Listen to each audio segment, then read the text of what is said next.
Let's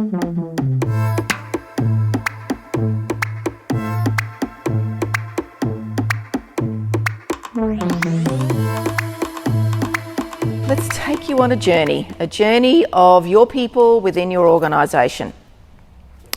Now, you will bring people into your business at some point, and they may be contractors to begin with. They could be casual, they could be work experience people. Casual, as I said, permanent part-time, permanent full-time. Now, let's just assume that you understand you've done all the preparation that you need to do to bring these people on board. Even if they're contractors, they need to understand the role they need to perform. You need to understand what you need and their expectations and KPIs. We're going to talk about that on another video. Today, I want to talk about the journey from entry to exit. So let's go. So we're bringing this person in. Bob's arrived day one. What do you need to make sure you do so that that is a seamless entry into your business? We've spoken about this before. Don't assume you've employed Bob because he's got certain skills and that they are just going to sit down and go. Not the case. You need to make sure they understand so that you take them on the journey with you in your business. Why you started this business? What are the things that you need them to do? What's the daily stuff that you need them to do? What's your values? What's your mission? What's your purpose? Share that from day one. Also, some key little things here. Share with them the things that annoy you. Like if your start time is 8:30 for the team and everybody turns up at 8:31 and they're getting their coffee and having a chit chat in the kitchen and then they don't start till 8:45, well, that is your fault. You have not shared that 8:30 is the time that you go from the day that you start, from the moment you get to your station, whether it's a computer, it's a work desk, it's whatever it is. 8:30 is start time. So the expectation is, protocol, you arrive a little bit earlier than that. You get yourself sorted, the lunch in the fridge, you've got your cup of coffee, you've done the quick catch up, and we are working from 8:30. But if you have a flexible arrangement, you clearly also need to share that. But you also need to make sure that you give them a clear understanding of what tasks they need to do daily and what the output should be if it's flexible. Be really clear about the things that bug you as a business owner, because what you will find, if you don't share those things, I can tell you it's going to be a stone in your shoe. It's going to give you this itch and it's going to become really painful and you're going to get pissed off.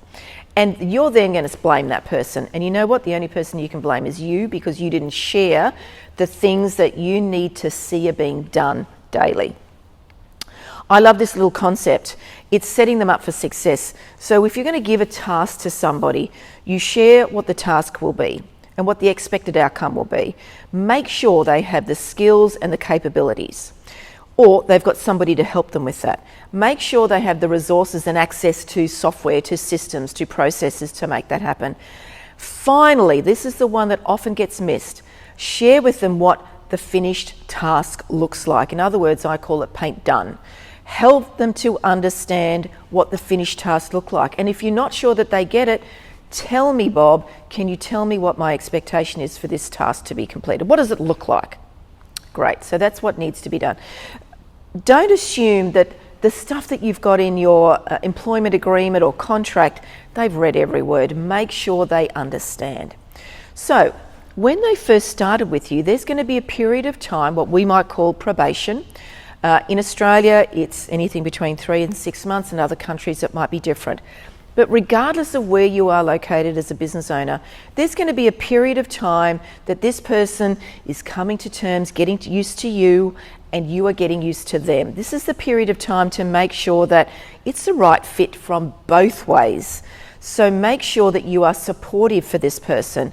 Are you going to mentor them? What does mentoring look like for that person? Share with them how often you're going to meet, how long you're going to catch up with, so that they know they're going to be supported in taking on this new role. Is it someone else? Is it someone external to the business? What does this probation period look like? This is your time to, as I said, to get to know one another. Not just that they're the right fit for you as a business and a business owner, but that you as a business are a right fit for them. It goes both ways, always. Have the conversation with them. What are your career aspirations? Where do you want to go? You might have covered that in the interview, but really nail that when they're starting to work for you so that you can put some plans in place about so that you can cover it in your mentoring, you can support them, and what the longer future journey looks like for your staff member.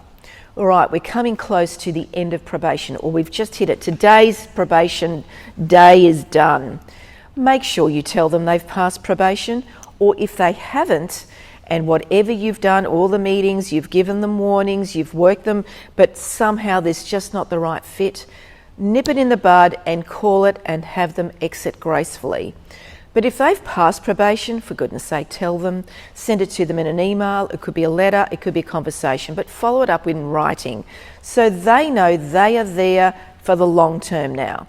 And maybe this is where you then have a conversation. Okay, we're done, you're in with us, this is awesome, so excited. What's the bigger plan for you, Bob, for the future with you in my business? Throughout the years that they're with you, you may choose to do formal performance reviews. Now, a lot of businesses do that. Me, I'm not a huge lover of those things. But there's some things that you could do. We've got a whole bunch of templates you can access for those and purchase. So those formal reviews might be annually. You might implement a system. By this time, you might have other people there. Do peer reviews on one another. This is really cool. This is the perception of their co-workers to give them feedback on how one another is performing. Do it with respect.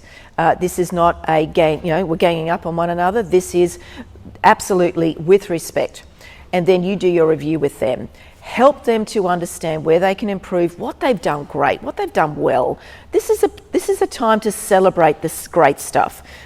Just as a side, what I love to do as often as we can, let's celebrate the wins regularly. We're really great as human beings, focusing on the things that go wrong. But how about you create a culture where you focus on the things that go great? Make sure you implement that, and your performance review could be something of that.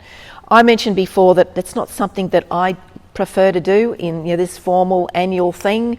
I would rather catch up with my staff, check in with them, celebrate the great stuff, check in when things are going wrong, nip it in the bud, get it done, move on. And for me, that's daily, weekly, monthly, whatever it needs to be.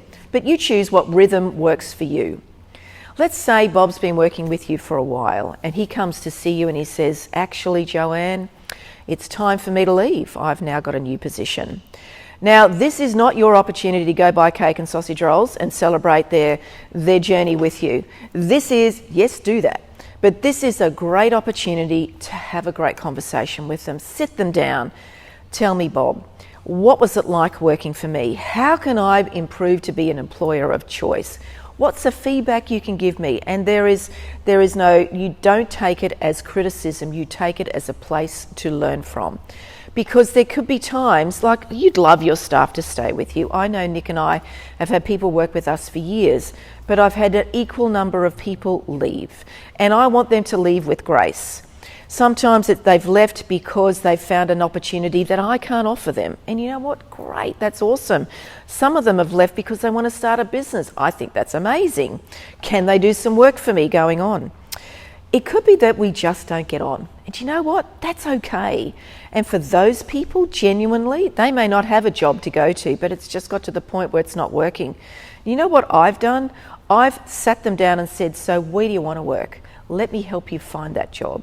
I would rather help them exit gracefully. Huge believer, don't burn the bridges. There are going to be people that we don't get on with. It just happens. We're humans. We don't get on with everybody, and that's okay. But allow them to exit gracefully and then do cake and sausage rolls at the end.